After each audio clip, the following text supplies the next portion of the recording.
Barbados has announced plans to take legal action against a sitting British Member of Parliament as it seeks reparations for the country's brutal colonial legacy.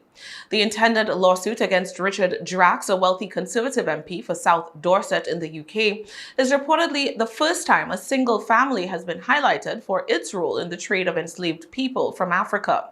The Drax family is widely regarded as the masterminds behind the plantation system, perfected in Barbados and implemented in British territories across the Caribbean and in the US.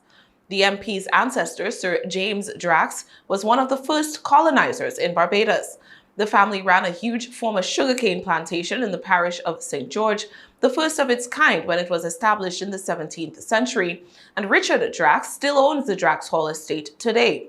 Despite reportedly inheriting the property worth approximately $6.3 million in 2017, Drax concealed his ownership of the property until official documents revealing him to be the owner were made public in 2020. Drax has since denied responsibility for his ancestors' actions, despite continuing to enjoy beneficial ownership of property on which enslaved Africans generated the wealth that enriched generations of previous Draxes and facilitated the luxurious lifestyle the MP currently lives. Another plantation owned by the Drax family in Jamaica was sold in the 19th century. Drax recently flew to Barbados, where he met with Prime Minister Mia Mottley to discuss the way forward. Mottley has threatened to sue the British lawmaker in the international courts if he does not pay reparations for his family's foundational role in slavery.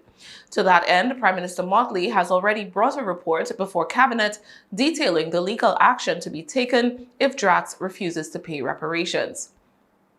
Some suggestions include transforming Drax Hall into an Afrocentric museum with a section of the expansive estate to be used as housing for vulnerable families.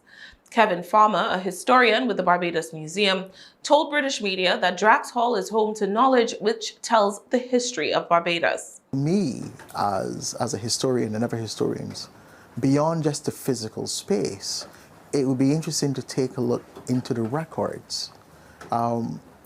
To understand what's the history, what did our ancestors go through, what was the run of that plantation like, given that theoretically you should have records spanning at least 2 centuries or more.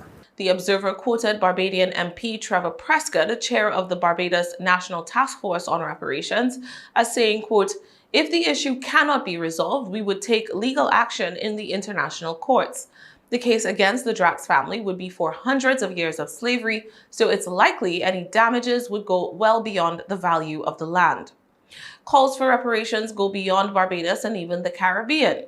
In July of last year, protesters in the UK had demanded Drax hand his family plantation over to the government of Barbados as compensation for the wealth they extracted from the country by using slave labor to manufacture sugar.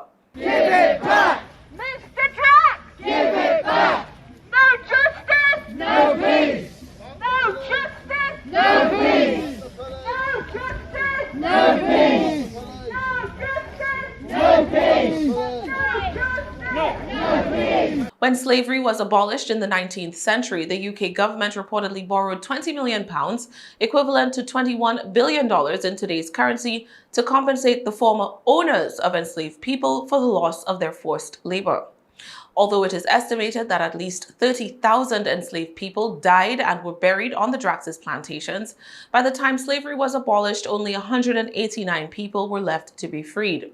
The Draxes, according to historical records, were awarded the sum of £4,293, 12 shillings and 6 pence in 1836, which equates to around £3 million today. Now, the family's net worth stands at approximately £150 million or $180 million. Richard Drax himself currently resides at the family's mansion in Charborough Park in Dorset.